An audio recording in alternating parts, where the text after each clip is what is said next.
Hello കൂട്ടുകാരെ, എല്ലാവർക്കും നമസ്കാരം. നമ്മളിന്ന് ഒരു എപ്പോഴും ചെയ്യുന്ന രീതിയിലല്ലാത്ത ഒരു അക്വാപോണിക്സിൻ്റെ വിശേഷമായിട്ടാണ് വന്നിരിക്കുന്നത്. ഇത് ഞങ്ങൾ ചെയ്യുന്നത് ചെങ്ങന്നൂരാണ്. ചെങ്ങന്നൂർ കോട്ട എന്ന് പറഞ്ഞ സ്ഥലത്ത് ടെറസിന് മുകളിൽ ഒരു അക്വാപോണിക്സ് യൂണിറ്റ്. അതിന് ടാങ്കുകൾ രണ്ടും ഇരിക്കുന്നത് ബയോഫ്ലോക്ക് രീതിയിലുള്ള റൗണ്ട് ടാങ്കുകളാണ്.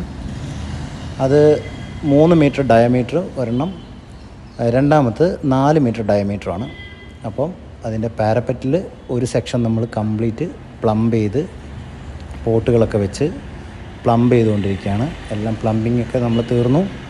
അതിൽ മെറ്റലൊക്കെ വാഷ് ചെയ്ത് നിറച്ച് ആയിട്ടാണ് ഇരിക്കുന്നത്. ടാങ്കുകൾ ഈ തരത്തിലാണ് ടാങ്കുകൾ കൺസ്ട്രക്ട് ചെയ്യുന്നത്. താഴെയാണ് ടാങ്കുകൾ. നമ്മൾ ഗ്രോ ബെഡ് ഏരിയ സെറ്റ് ചെയ്തിരിക്കുന്നത് ടെറസിന് മുകളിലാണ്.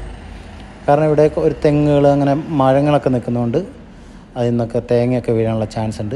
മുകളിലാണെങ്കിൽ നല്ല വെയിലും ഉണ്ട്. ഇഷ്ടം പോലെ പച്ചക്കറികൾ നമുക്ക് ഇതിനകത്ത് ഗ്രോ ബെഡ് ഏരിയയിൽ ഒരുക്കിയെടുക്കാൻ വേണ്ടി പറ്റും.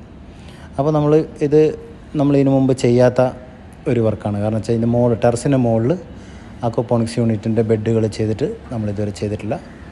അപ്പം അത് കൂട്ടുകാർക്ക് എല്ലാവർക്കും കാണിക്കാൻ വേണ്ടിയാണ് ഞാൻ ഈ വീഡിയോ ഇതുപോലെ എടുത്തിരിക്കുന്നത്. കുറച്ച് ലെങ്തിയാണ്. അക്വാപോണിക്സിൻ്റെ കാഴ്ച